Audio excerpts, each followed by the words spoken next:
one woman who knows only too well what it's like to live in total fear is actress Linda Robson. Linda's phobia of mice and rats is so severe she's even been forced to move house. So can Linda be cured? There's only one thing for it. It's the Speakmans to the rescue. With their help, they believe anything is possible.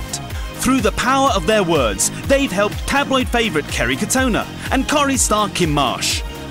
They've cured Dan, who was scared of spiders. Look at the size of you're actually sort of making friends with it. Stacey's phobia of dolls, Zoe's fear of cutlery, Dee's plight against pigeons, and Shani's paranoia about pantomime horses. They are the Speakmans. Well, on Monday, actress Linda Robson was cured of her phobia of rats, and yesterday, Alex Torrance got to grips with his fear of buttons. It was remarkable.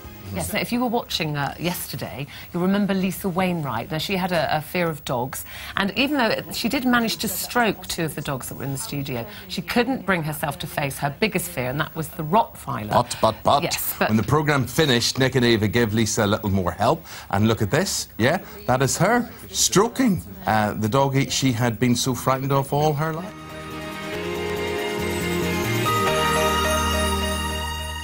They make me feel sick, just the thought of them.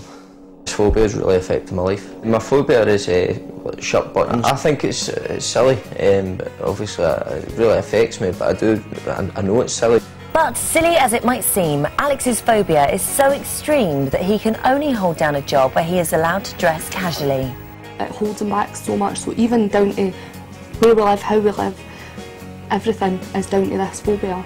If I worked in an office, I'd be on a decent wage, but then again, it would need to wear a shirt, and well, I can't, do you know what I mean? So in that sense, it holds me back. Little everyday things can be so stressful at times. My daughter, if she's got a cardigan on, talk to her, but I wouldn't touch her.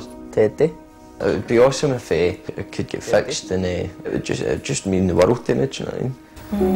And what difference, like Pamela, for you, I mean, if he didn't have this, what difference would that make to both of your lives? I mean, you've got a little girl now. Yeah, it's hard having a baby because they're on everything. Yeah. And, you know, when he's looking after her, I've got to go in and pick out what she's wearing that day for him so that he doesn't have to come into contact with them, and I just try and keep them away from him. I've just dealt with it all my life, do you know what I mean? So like, say I'm a barman, so say somebody's coming in, they want a pint, do you know how I won't look at them, I'll kind of look away and I'll wipe my mouth and I take a deep breath, so is it likes for it's physical, isn't it? The effect of it makes you almost have a bit of a ritual that you have to go through after you see one. Yeah. So what is that? It's the wiping the mouth? It's just I wipe my mouth, and sometimes I'll walk about and I've got my t-shirt over my nose and it, and it's quite awkward because some of the punters are like, oh, do smell, and you're trying to explain it to them then. What is the difference between a phobia and OCD?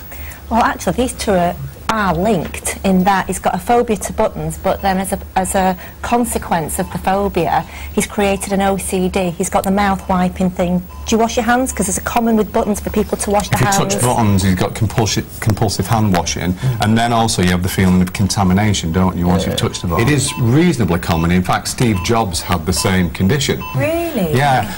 How do you feel? I'm really quite anxious. Yeah. Your heart rate's gone up to 96. And you're having to cover your mouth. I think, can we shut the curtain now? Because I don't want to put you under any unnecessary stress with that. But I mean, you can clearly see that it's quite distressing actually, and it must be horrible for you, Pamela, because because I know how much it's upsetting him. Yeah. It's quite upsetting to see it. Well, we'll send you off now with the guys here, and hopefully by the time and they've got a 100% strike rate here so far. Do you believe this can work?